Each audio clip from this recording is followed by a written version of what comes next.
24 की वो ज़मीन तलाश रहा है। तो ऐसे में यशवंत सिन्हा एक ऐसा नाम है जिसके माध्यम से वो देश में जा कर के राष्ट्रपति पद का जो चुनाव है इसके पक्ष में विपक्ष अपने पक्ष में चुनाव प्रचार कर सकता है। फिलहाल 13 दलों का समर्थन प्रीति इनको है, जिसके साझा उम्मीदवार के रूप में ये सामने आए हैं और अभी विपक्ष ने अपने पत्ते नहीं खोले हैं। ठीक 12:15 बजे यहाँ पर संसद भवन में वो अपने नामांकन की प्रक्रिया शुरू करेंगे। उसके बाद में 12:45 बजे आकर के प्रीति वो महात्मा गांधी के स्टैचू पे माल्यार्पण करेंगे। उसके बाद में 1 बजे भीमराव अंबेडकर के स्टैचू पे माल्यार्पण करेंगे। उसके बाद 1 बजे विजय चौक पे करीब उनकी एक प्रेस कॉन्फ्रेंस यशवंत सिन्हा करेंगे, जिसमें उम्मीद की जा रही है कि वो अपनी रणनीति का खुलासा करेंगे, किस तरीके से वो तमाम दलों के विपक्षी एकजुटता के साथ में देश भर में प्रचार करने जा सकते हैं। और जिस तरीके से आपको याद होगा कि 24 जून को एनडीए की उम्मीदवार द्रौपदी मुर्मू ने यहाँ पर अपने नामांकन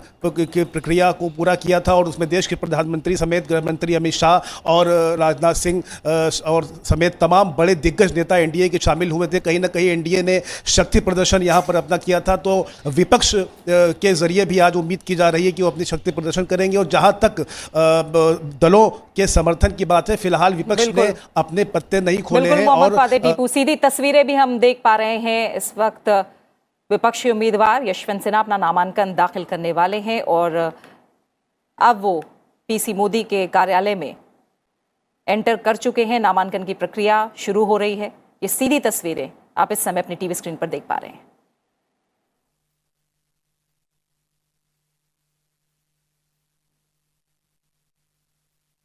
राज्यसभा के महासचिव और राष्ट्रपति चुनाव 2022 के लिए निर्वाचन अधिकारी पीसी मोदी के कार्यालय से ये सीधी तस्वीरें, जहां यशवंत सिन्हा पहुंच चुके हैं। और आपको बता दें कि राष्ट्रपति पद के नामांकन की प्रक्रिया के लिए तमाम औपचारिकताएं हैं जिन्हें पूरा करना जरूरी है। इसमें 50 प्रस्तावकों और 50 अनुमोदकों की जरूरत होती है और उनके हस्ताक्षर के बाद ही जो नामांकन है वो वैध मान्य माना जाता है।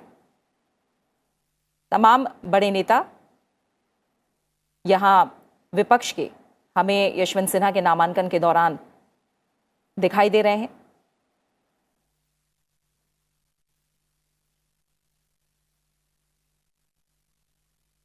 कांग्रेस नेता राहुल गांधी, एनसीपी प्रमुख शरद पवार, इसके अलावा समाजवादी पार्टी के तमाम बड़े नेता, उत्तर प्रदेश के पूर्व मुख्यमंत्री अखिलेश यादव, विपक्ष की तरफ से साझा उम्मीदवार यशवंत सिन्हा आज अपना नामांकन दाखिल कर रहे हैं। एनडीए की तरफ से राष्ट्रपति पद की उम्मीदवार द्रौपदी मुर्मू अपना नामांकन 24 जून को दाखिल कर चुकी हैं।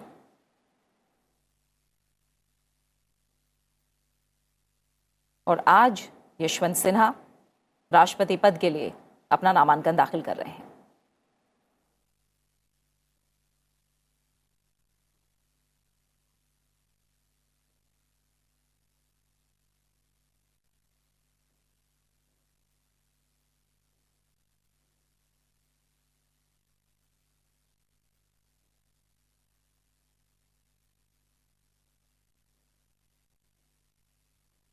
चौरासी वर्षीय यशवंत सिन्हा, जो कि करीब 21 साल तक बीजेपी के साथ रहे, केंद्रीय मंत्री के रूप में उन्होंने वित्त मंत्री और विदेश मंत्री के तौर पर कार्यभार संभाला और उसके बाद तृणमूल कांग्रेस का दामन थामा और राष्ट्रपति चुनाव की उम्मीदवारी तय होने के बाद उन्होंने तृणमूल कांग्रेस से इस्तीफा दिया और आज वो राष्ट्रपति पद के विपक्ष के उम्मीदवार के तौर पर अपना नामांकन दाखिल कर रहे हैं।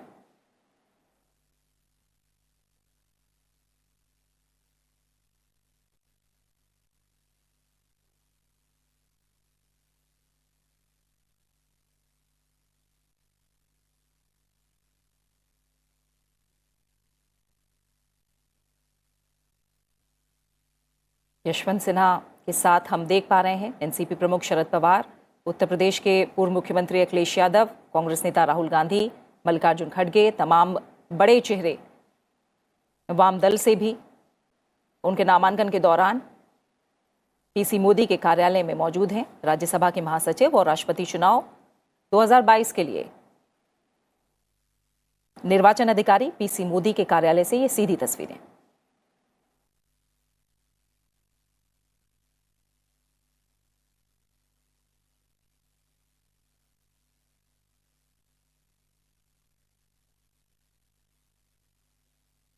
यशवंत सिन्हा जो कि 1990-91 के बीच वित्त मंत्री का कार्यभार संभाल चुके हैं, उस समय प्रधानमंत्री के पद पर चंद्रशेखर थे।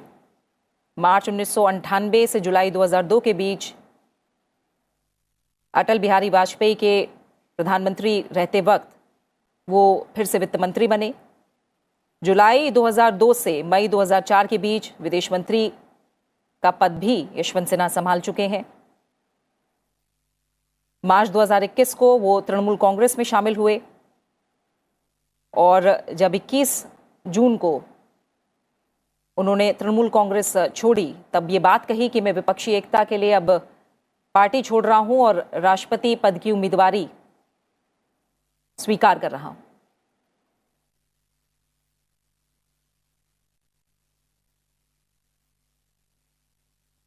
यशवंत सिन्हा जो कि एक आईएएस अधिकारी रहे हैं, उन्होंने 1960 में भारतीय प्रशासनिक सेवा में प्रवेश किया और अपने सेवा कार्यकाल के दौरान महत्वपूर्ण पदों पर 24 वर्षों से अधिक समय बिताया है।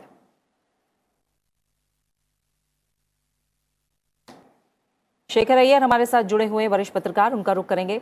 शेखर जी, कैसे देखते हैं आप यशवंत सिन्हा की उम्मीदवारी को? विपक्ष की तरफ से क्यों चुना गया यशवंत सिन्हा को एक बड़े नाम के तौर पर, राष्ट्रपति पद के उम्मीदवार के तौर पर? प्रीति जी, हम सब जानते हैं सिन्हा जी पहले चॉइस नहीं थे। पहला इनका नाम जो पहला चला, जैसे आपने बताया, शरद पवार, उसके बाद फारूक अब्दुल्ला, फिर गोपाल कृष्ण गांधी का नाम भी आया।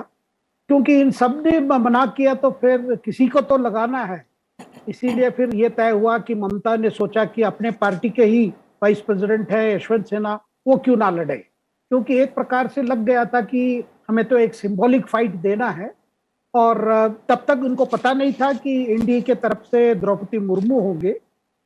तो एक प्रकार से ये हुआ, लेकिन लेफ्ट की तरफ से एक ऑपोजिशन थी कि वो सपोर्ट नहीं कर सकते अगर वो तृणमूल के वाइस प्रेसिडेंट रहेंगे। तो इसीलिए उन्होंने वाइस प्रेसिडेंट पोस्ट, जो तृणमूल के वाइस प्रेसिडेंट पोस्ट इस्तीफा देकर फिर उन्होंने अपने कैंडिडेचर को अनाउंस किया। और सवाल इस समय आता है कि क्या यशवंत सिन्हा को भी पता है एक सिंबॉलिक फाइट है। लगातार हम देख रहे हैं कि उन्होंने इंटरव्यू भी दे रहे हैं कि, और उनका जो पहला स्टेटमेंट भी आपने देखा कि उनका सबसे बड़ा मकसद इस चुनाव में यह है कि प्रधानमंत्री मोदी के खिलाफ अगर कोई स्टॉन्च क्रिटिक है, कोई एकदम कट्टर विरोधी है, तो वो है। और उसी का जो ऑपोजिशन का अगर कोई फेस चाहिए मोदी के खिलाफ, ये तो राष्ट्रपति चुनाव है, फिर भी एक दिखाना है तो वो स्वयं ही हो सकते हैं करके उनकी लगातार बयान आप देख रहे हैं। और ये भी वो कह रहे हैं कि द्रौपदी मुर्मू के साथ उनका कोई पर्सनल बैटल नहीं है, लेकिन फिर भी वो नहीं चाहते कि कोई रबर स्टैंप बने। इसका मतलब वो सोचते हैं, शायद सारा विपक्ष भी सोचता है, अगर द्रौपदी मुर्मू हमारे देश के प्रथम एक आदिवासी राष्ट्रपति बनने से इसका मतलब है कि कोई रबर स्टैंप बन गया। इसका क्या प्रेसिडेंट की पोस्ट क्या रबर स्टैंप की पोस्ट है, ये सवाल भी आता है। लेकिन सबसे बड़ी बात जो आता है कि मुझे नहीं लगता है कि ऑपोजिशन के सामने भाई कोई क्लियर स्ट्रेटेजी था या कोई बड़ा सोच था। बस इतना ही था, भाई जो भी एनडीए नॉमिनी करे इनको विरोध करना है। क्योंकि जैसे द्रौपदी मुर्मू का नाम ऐलान होने के बाद हम देख रहे हैं कि कई पार्टीज जो एनडीए में नहीं है, जो मतलब यूपी के जो माना जाता है, उनके अंदर भी एक इंटरनल डिबेट हो रहा है। क्या ये चुनाव कोई बीजेपी को विरोध करके, मोदी को विरोध करके कोई हमें कोई पॉलिटिकल पॉइंट्स मिलने वाला है, या भारत में जो पहली बार अगर द्रौपदी मुर्मू जैसे एक आदिवासी महिला जो पिछले वर्ग से रिप्रेजेंट करते हैं, वो अगर राष्ट्रपति बनेंगे, इसमें क्या मतलब विरोध करने के लिए क्या बात है। ये इस तरह की डिबेट शुरू हुआ गया ऑलरेडी। इसलिए आप देख रहे हैं झारखंड मुक्ति मोर्चा के मुख्यमंत्री हेमंत सोरेन जी भी काफी इसमें सोच में लगे हैं। कहीं ना कहीं उनको भी लगता है कि क्योंकि एक तो कारण है कि द्रौपदी मुर्मू झारखंड के गवर्नर रह चुके हैं, और साथ में वो एक संताल है, जो संताल अधिकांश आपको झारखंड, छत्तीसगढ़, मध्य प्रदेश, पश्चिम बंगाल में कई जगह पे है। और जब आदिवासी की बात आती है तो झारखंड के लोग भी नहीं चाहेंगे कि झारखंड मुक्ति मोर्चा जैसा पार्टी द्रौपदी मुर्मू को विरोध करे। मुझे लगता है कि इस तरह बहुत चल रहा है, क्योंकि अभी जब कैंपेन शुरू होगा द्रौपदी मुर्मू जी भी जाएंगे, हर राज्य राजधानी जाएंगे और सिन्हा जी भी जाएंगे, अपने कैंपेन बात रखेंगे। लेकिन बार बार अगर बातें देखा जाए, अगर सिन्हा की कैंपेन एक बड़ा पॉलिटिकली एक स्ट्रॉन्ग पॉलिटिकल मैसेज देना चाहता है प्राइम मिनिस्टर मोदी के खिलाफ, और दूसरी तरफ द्रौपदी मुर्मू अपनी सिंप्लिसिटी, अपनी एक जो अपनी की जीवन जो रही है अभी तक, जो मयूरभंज से शुरू करके झारखंड में रांची गवर्नर बनने तक, फिर आज एनडीए के राष्ट्रपति कैंडिडेट बनने तक जो उनकी कहानी रही है, उनकी लाइफ हिस्ट्री रही है, उनकी कैरियर रही है, वो सबसे खुला बुक है। और दूसरी तरफ यशवंत सिन्हा पक्का पॉलिटिकल एनिमल है, ऐसा कोई पार्टी नहीं है जहां वो समय न बिताया हो, और हर बार अपने एम्बिशन के लिए उन्हें काफी मूव्स किए लगातार। पहले जनता परिवार में थे, फिर ऐसे समय बीजेपी में आए, इतना तक 2013-14 में तो उन्होंने पूरा स्वागत किया प्रधानमंत्री मोदी को, और जब गुजरात में दंगे भी हुए थे तब भी ये मोदी के साथ थे। ऐसा नहीं है कि वो कठोर बीजेपी विरोधी है। और सबसे हैरानी बात प्रीति जी, देखिए आज ऐसा हमारी पॉलिटिकल डिस्कोर्स चल रहा है, दोनों कैंडिडेट द्रौपदी मुर्मू और यशवंत सिन्हा जी, जैसे आप अभी कह रहे थे, दोनों बीजेपी के बैकग्राउंड के हैं, एक भूतपूर्व है, बस यही फर्क है प्रीति जी। बिल्कुल, और दोनों का कहीं ना कहीं झारखंड कनेक्शन डायरेक्टली इनडायरेक्टली है। इसीलिए केवी प्रसाद जी, अभी जेएमएम को लेकर स्थिति बहुत औपचारिक तौर पर साफ नहीं हो पा रही है, दोनों का कनेक्शन है। मैं थोड़ा आपसे समझना चाहूंगी कि कोई भी हारने के लिए तो चुनाव में नहीं उतरता, चाहे वो कोई भी चुनाव हो। जाहिर तौर पर यहाँ स्थितियां, जो आंकड़े हैं वो अपने आप में साफ बयां कर रहे हैं कि स्थिति किसकी मजबूत है और किसकी नहीं है, लेकिन दोनों तरफ से कोशिश होगी कि जिसकी जीत हो वो अंतर बड़ा हो और जिसकी हार हो वो अंतर कम हो। तो इन स्थितियों के हिसाब से फिलहाल समीकरण क्या कहते नजर आ रहे हैं? देखिए, समीकरण जो देखा जाए अभी तक स्थिति साफ है कि एनडीए की जो कैंडिडेट हैं द्रौपदी मुर्मू जी, उनके पास आंकड़ों के संख्या बल के हिसाब से कंफर्टेबल लग रहे हैं। और ख़ासकर जब बीजेडी और वाईएसआर कांग्रेस की तरफ से भी समर्थन की बात कह चुके हैं, तो कोई बहुत ज़्यादा, क्योंकि जैसे मालूम है सबको, राष्ट्रपति चुनाव में जो इलेक्टोरल कॉलेज है, जो कि सांसद लोग राज्यसभा और लोकसभा के, और साथ ही साथ जो हमारे विधायक हैं अलग अलग जो राज्यों में, उनकी वोट पे होता है। लेकिन वोटों की जो वैल्यू है वो वहाँ की जनसंख्या के उस हिसाब से निकाली जाती है। तो अलग अलग राज्यों के अलग अलग वैल्यू हैं। उस वैल्यूएशन के हिसाब से करीब 10 लाख के ऊपर वोट की वैल्यू है। और जो आंकड़े पिछले दिनों में निकल के आए हैं उससे साफ लगता है कि एनडीए के कैंडिडेट को कोई समस्या नहीं आने वाली है। हाँ, आज एक जो हमारे सामने चित्र हैं, विजुअल्स दिख रहे हैं, इसमें एक चीज़ स्पष्ट हो गया है कि तेलंगाना राष्ट्र समिति ने अपना पत्ता खोला है, वो आज विपक्ष के साथ आके खड़ा हुआ है। तो ये अपने आप में एक नई परिस्थिति हो रही है, और इसमें कोई बहुत ज़्यादा अचंभा भी नहीं होना चाहिए कि पिछले कुछ दिनों से, बल्कि कुछ महीनों से अगर हम देखें, तेलंगाना राष्ट्र समिति के जो मुखिया हैं और तेलंगाना के मुख्यमंत्री के चंद्रशेखर राव, वो एक अलग पहल कर रहे हैं। वो भी चाह रहे हैं कि विपक्ष की एक तरह से, पहले उन्होंने कोशिश की थी, एकजुटता की बात की थी, फिर अब उन्होंने वो छोड़ दिया है। वो कह रहे हैं कि नया विकल्प, एक नई विकल्प देश के सामने वो देना चाहते हैं।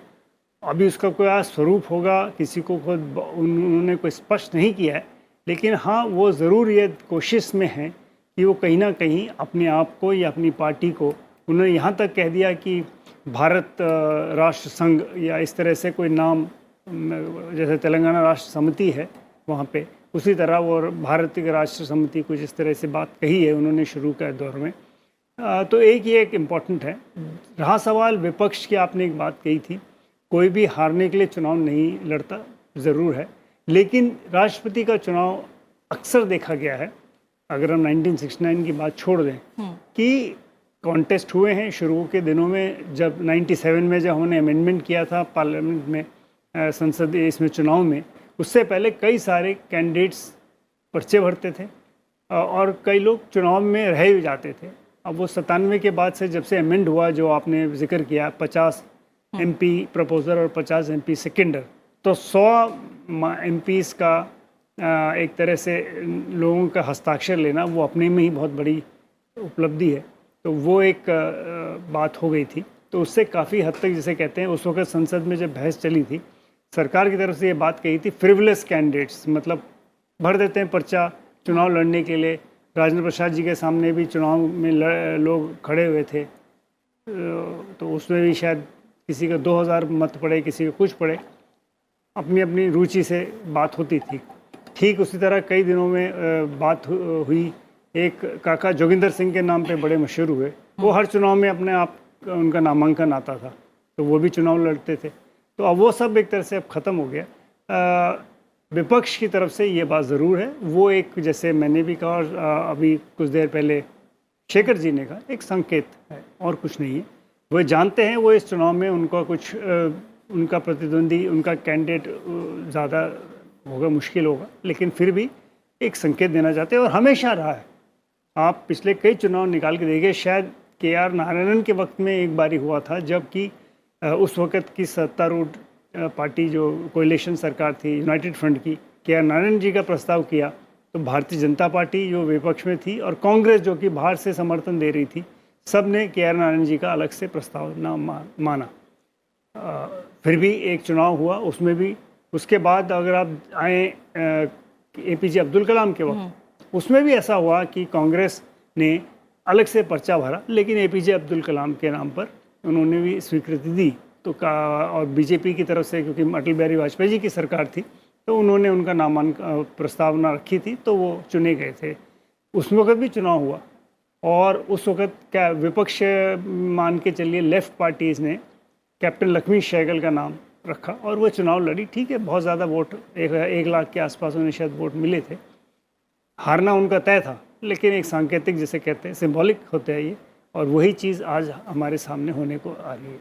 बिल्कुल, जैसा आप भी कह रहे हैं कि कोशिश यही होती है कि राष्ट्रपति पद के लिए जो चुनाव हो, उसमें चुनाव की नौबत ना आए, चुनाव कराने की नौबत ना आए, बल्कि सर्वसम्मति से राष्ट्रपति पद के लिए किसी उम्मीदवार का चयन हो। और ये सीधी तस्वीरें आप देख पा रहे हैं नामांकन प्रक्रिया को लेकर, राष्ट्रपति चुनाव को लेकर। आज एक अहम पड़ाव का दिन, आज विपक्ष के उम्मीदवार यशवंत सिन्हा अपना नामांकन दाखिल कर रहे हैं। और ये जो तस्वीरें आप देख रहे हैं, ये आप देख रहे हैं राज्यसभा महासचिव और राष्ट्रपति चुनाव 2022 के लिए निर्वाचन अधिकारी PC मोदी के कार्यालय से, जहां यशवंत सिन्हा अपना नामांकन दाखिल कर रहे हैं। और नामांकन पत्र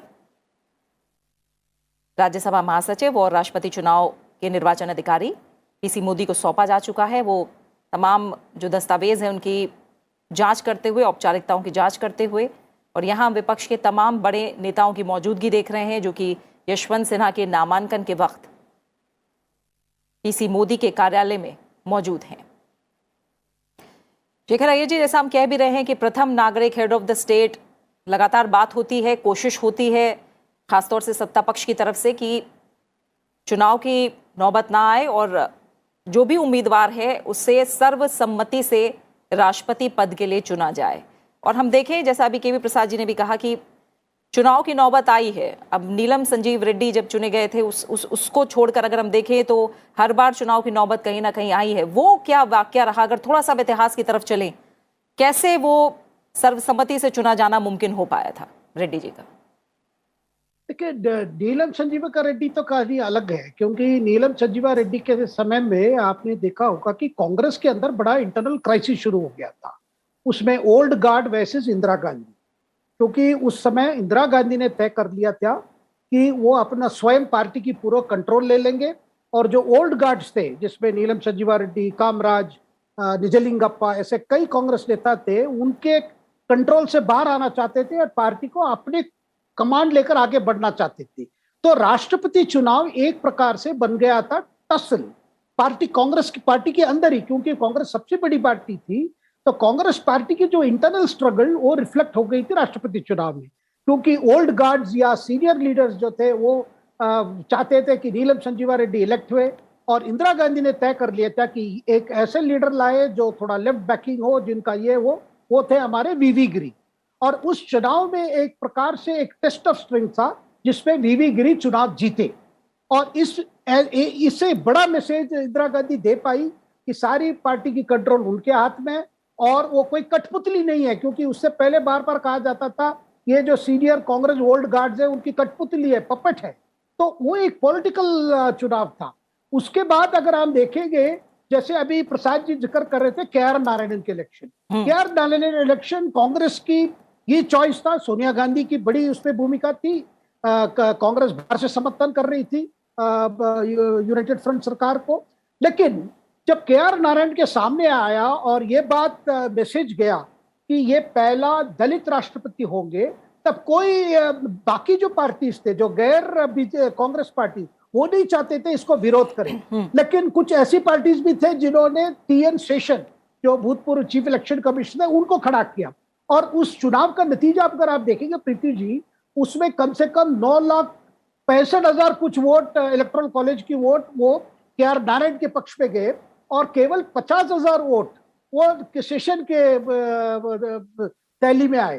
तो इसका मतलब उस चुनाव का कोई मतलब नहीं था, क्योंकि KR नारायण एक आउटस्टैंडिंग कैंडिडेट थे, एक दलित समुदाय के थे और खुद डिप्लोमेट रहे हैं। उनका लंबा सफर रहा है, पंडित नेहरू जी के समय से उनका ये रहा है, उनकी पब्लिक सर्विस रही है। तो ऐसे समय में एक वक्त आता है जहां पॉलिटिकल पार्टीज को लगता है कि अगर जब बड़ा पॉलिटिकल मैसेज जा रहा है, एक सोशल मैसेज जा रहा है, एक सामाजिक एम्पावरमेंट की एक मैसेज आ रही है, तो उस समय वो नहीं चाहते कि भाई अपना पॉलिटिक्स के लिए तो और भी चुनाव हैं, मतलब और भी बैटल हैं। मुझे लगता है कि ऐसा एक वक्त अभी भी आ गया है जहां पे अगर आदिवासी की बात की जाए, अगर आदिवासी की एम्पावरमेंट की बात, और एक मैसेज जाना है कि पहला बार एक भारत की राष्ट्रपति ट्राइबल समुदाय के होंगे, वो भी महिला ट्राइबल, और ऐसे व्यक्ति जो द्रौपदी मुर्मू जैसे, जिनके खिलाफ कोई कंट्रोवर्सी नहीं है, जैसे KR नारायण के खिलाफ भी कोई कंट्रोवर्सी नहीं था, जिनकी पब्लिक लाइफ बड़ी स्पष्ट रही है। तो ऐसे समय में पॉलिटिकल पार्टीज के अंदर भी एक आत्मचिंतन शुरू हो जाता है, क्या हम ये चुनाव, क्योंकि इस बार भी मैं देख रहा हूं कि देखिए जो स्टेटेड पर्पस है ऑपोजिशन पार्टीज के, और स्वयं जो कैंडिडेट है यशवंत सिन्हा जी, उनके ओपनिंग स्टेटमेंट और जितने भी इंटरव्यूज दे, बार बार वही कह रहे हैं कि भारत ऐसे समय में गुजर रहा है जहां पे तानाशाही है, उसके खिलाफ हम लड़ रहे हैं, उसके खिलाफ मैं एक प्रतिस्वरूप के नाते मैं इस चुनाव लड़ रहा हूं। तो ये लड़ाई बार बार ये कहा जा रहा है भाई ये प्रधानमंत्री मोदी और बीजेपी की जो सत्ताधारी जो अभी अरेंजमेंट है उसके खिलाफ है। तो मुझे लगता है ये पॉलिटिकल बैटल, ये प्रेसिडेंशियल इलेक्शन में पॉलिटिकल बैटल की जो कोशिश हो रही है, मुझे नहीं लगता कि ऑपोजिशन के लिए कोई बड़ा बेनिफिट मिलेगा, क्योंकि लड़ाई तो होना ही है। लेकिन मुझे लगता है अभी भी वक्त है, अभी भी वक्त है। यशवंत सिन्हा जी सोच सकते क्या इसमें आगे जाके उनको क्या फायदा होगा। देखिए जुलाई 18 तारीख, जुलाई जब रिजल्ट आ जाएंगे उसके बाद तो कोई फर्क नहीं पड़ेगा, बस केवल यही रहेगा रिकॉर्ड में ये चुनाव लड़े थे। और उनकी लंबा सफर रही है पॉलिटिक्स में, मतलब कितने पार्टी में हो रहे हैं, कितने पार्टी बड़े बड़े स्थान अचीव किए। वो फाइनेंस मिनिस्टर रहे हैं, एक्सटर्नल अफेयर्स मिनिस्टर रहे हैं। उनकी जो पब्लिक रिकॉर्ड इन लाइफ आप देखेंगे अच्छी, मतलब बहुत उसमें अचीवमेंट्स है। तो ऐसे समय मुझे लगता है कि हो सकता है एक अपील दोबारा हो जाए कि भाई पार्टी तय करे, चुनाव तो चलेगा, पर राजनीति के लिए कई अखाड़े जहां आप लड़ सकते हैं अपनी लड़ाई। लेकिन इस वक्त जब एक हिस्ट्री बनने जा रही है, द्रौपदी मुर्मू जैसे एक आदिवासी महिला राष्ट्रपति बनना जा रहे हैं, मुझे लगता है कि समय आ गया कि हर पार्टी को सोचना चाहिए कि राजनीति लड़ाई हर क्षेत्र में नहीं होनी चाहिए। प्रीति जी, यानी राजनीतिक तौर पर इस मुकाबले को नहीं देखना चाहिए, खासतौर से राष्ट्रपति पद का जो चुनाव है उसे कहीं ना कहीं राजनीतिक परिदृश्य से अलग रखा जाए, वही बेहतर होगा। और केवी प्रसाद जी, जैसा अभी शेखर जी कह रहे हैं कि अभी भी वक्त है, हम नामांकन होता देख रहे हैं, और एक तरह से देखें कि जब द्रौपदी मुर्मू का नाम सामने आया तो हमने देखा उस नाम के साथ जो गैर एनडीए दल थे उनकी तरफ से भी किस तरह का समर्थन देखने को मिला। और यही कहा गया कि जिन लोगों ने देश के विकास के लिए अपना जंगल खोया, अपना घर खोया, अगर उनमें से निकला कोई व्यक्ति बिना विवाद के राष्ट्रपति बने तो देश में एक अच्छा संदेश भी जाएगा। और कहीं ना कहीं हम देखें कि दलितों की आवाज़ के लिए हम जाहिर तौर पर डॉक्टर भीमराव अंबेडकर को याद करते हैं, और हम देखें तो राजनीतिक प्रतिनिधित्व आदिवासियों को लेकर उतना प्रखर नहीं रहा। ऐसे में सर्वोच्च पद पर अगर एक जनजातीय समुदाय से आने वाली महिला पहुंचती हैं और वो भी निर्विरोध पहुंचती हैं, तो किस तरह का संदेश जा सकता है। और दूसरी बात, जैसे शेखर जी ने कहा कि जब आपको पता है कि जीतने के लिए जो ज़रूरी समीकरण हैं, जो ज़रूरी वोट हैं वो आपके पास नहीं है, तो ऐसे में क्या एक ब्रॉडर संदेश देने के नाम पर, सामाजिक एम्पावरमेंट के नाम पर एक साथ खड़े दिखाई देना चाहिए विपक्ष को? क्या अभी भी समय है? समय मेरे ख्याल से अब वो समय एक तरह से आज जो हम सामने तस्वीरें देख रहे हैं वो समय उस तरह से तो निकल गया है। लेकिन हाँ, एक चीज़ ज़रूर है, चूँकि इसमें कोई व्हिप इशू नहीं होता है, हर एक आदमी अपनी मर्ज़ी से वोट डाल सकता है, हर सांसद, हर एमएलए, हर लेजिस्लेचर अपने विवेक से और अपने जिसे कहते हैं अंतरात्मा की आवाज़ कहिए, जैसे इंदिरा गांधी जी ने इसका इस्तेमाल किया था जब इस लफ्ज़ का, इस कॉन्शियस वोट कहा था जब वीवी गिरी का जिसका जिक्र किया था शेखर अय्यर ने। तो ये वोट में वोट जैसे होंगे, और कई बार देखा गया है कि क्योंकि इसमें ज़रूरी नहीं है कि हर वोट पार्टी लाइंस में ही पड़े। पिछले चुनाव में भी जब रामनाथ कोविंद जी का चुनाव हुआ था, कुछ पार्टी अपने पार्टी के लाइन से हट के सांसदों ने वोट डाला है, एक आधा बात हुई थी उस वक्त, तो ऐसा कोई बहुत बड़ी बात नहीं है। अब चूँकि वो चीज़ निकल गया, और जैसे मैंने कहा शुरू में और शेखर जी ने कहा, 1977 का जिसका जिक्र मैंने किया था, नीलम संजीव रेड्डी के अगेंस्ट करीब 30 से ज़्यादा 35 के आगे पर्चे भरे गए थे, वो सब रिजेक्ट हो गए थे किसी न किसी कारण से। तो वही वजह थी, वो सर्वसम्मति से यूनानिमस हो गया था क्योंकि और कैंडिडेट ही नहीं था। तो उसके लिए दो कारण, एक तो वो कारण था, उसके बाद लगातार चुनाव होते आए हैं, चाहे वो पिछले चुनाव में जब राष्ट्रपति कोविंद जी के सामने मीरा कुमार, वो भी एक दलित समुदाय से आईएफएस ऑफिसर जिन्होंने स्पीकर लोकसभा भी काम किया, तो तमाम सारी उनकी भी राजनीतिक और एडमिनिस्ट्रेटिव एक्सपीरियंस के साथ वो भी चुनाव लड़ी। उससे पहले आप देखें प्रणब मुखर्जी जब चुनाव में थे 2012 में, तो विपक्ष की तरफ से उन्हीं के पुराने साथी लोकसभा के पुराने स्पीकर सांगमा जी का वो उनके विरुद्ध थे। प्रतिभा पाटिल जी जब लड़े तो उनके सामने भैरव सिंह शेखावत जो कि उस वक्त वाइस प्रेसिडेंट रहे, तो उनको, तो अलग अलग वक्त पे पॉलिटिकल जो विपक्ष है उनका अपना नज़रिया रहता है, वो अपने नज़रिए को लेके चलते हैं और एक संकेत देते हैं कि हम इस वजह से, जैसे शेखर ने भी जिक्र किया, यशवंत सिन्हा जी ने अपने ओपनिंग स्टेटमेंट में किस मकसद से वो इस इलेक्शन बैटल में हैं वो अपनी बात रख रहे हैं। लार्जर मैसेज की जहाँ बात है, ठीक है, एनडीए की तरफ से एक पहल हुई थी, राजनाथ सिंह जी और जेपी नड्डा जी के तहत एक कमेटी बनाई गई थी कि सबसे कोशिश करके एक सर्वसम्मति बनाई जाए, लेकिन वो बात नहीं हुई, और नतीजा ये है कि आज विपक्ष ने अपना कैंडिडेट, उनका नामांकन प्रक्रिया हमारे सामने। जी, और जैसा आपने भी एक बार फिर दोहराया, हम देख रहे हैं ये सीधी तस्वीरें नामांकन की प्रक्रिया पूरी होते हुए। विपक्ष के राष्ट्रपति पद के उम्मीदवार यशवंत सिन्हा, जिनके नामांकन की प्रक्रिया पूरी हुई है। राज्यसभा के महासचिव, राष्ट्रपति चुनाव 2022 के लिए निर्वाचन अधिकारी पीसी मोदी को उनके कार्यालय में नामांकन पत्र यशवंत सिन्हा की तरफ से जमा किया गया और ये नामांकन की प्रक्रिया पूरी हुई है। विपक्ष के तमाम बड़े नेता, अलग अलग दलों के नेता, सांसद जो इस समय यशवंत सिन्हा के साथ मौजूद हैं, वो सभी अब पीसी मोदी के कार्यालय से बाहर जाते हुए, नामांकन की प्रक्रिया पूरी हुई। ये सीधी तस्वीरें लगातार आप संसद टीवी पर देख पा रहे हैं, यशवंत सिन्हा के नामांकन से जुड़ी हुई। विपक्ष के राष्ट्रपति पद के उम्मीदवार यशवंत सिन्हा, आज नामांकन प्रक्रिया को लेकर एक और अहम दिन, एक और अहम पड़ाव पूरा हुआ जब विपक्ष के उम्मीदवार यशवंत सिन्हा ने अपना नामांकन पूरा किया। बीजेपी की अगुवाई वाली एनडीए की तरफ से उड़ीसा की रहने वाली और झारखंड की पूर्व राज्यपाल द्रौपदी मुर्मू उम्मीदवार हैं और वो 24 जून को अपना नामांकन दाखिल कर चुकी हैं।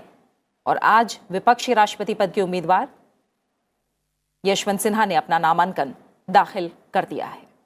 अब जाहिर तौर पर नजरें 18 जुलाई को हैं, जब राष्ट्रपति पद के लिए चुनाव होना है।